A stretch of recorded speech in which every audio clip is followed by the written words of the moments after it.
وكان الله غفورا رحيما. ومن تاب وعمل صالحا فإنه يتوب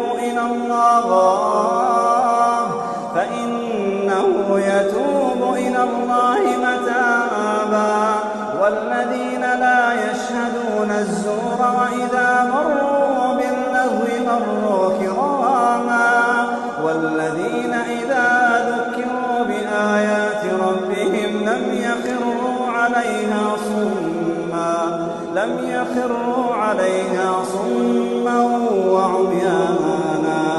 والذين يقولون ربنا هب لنا من أزواجنا وذرياتنا قرة أعين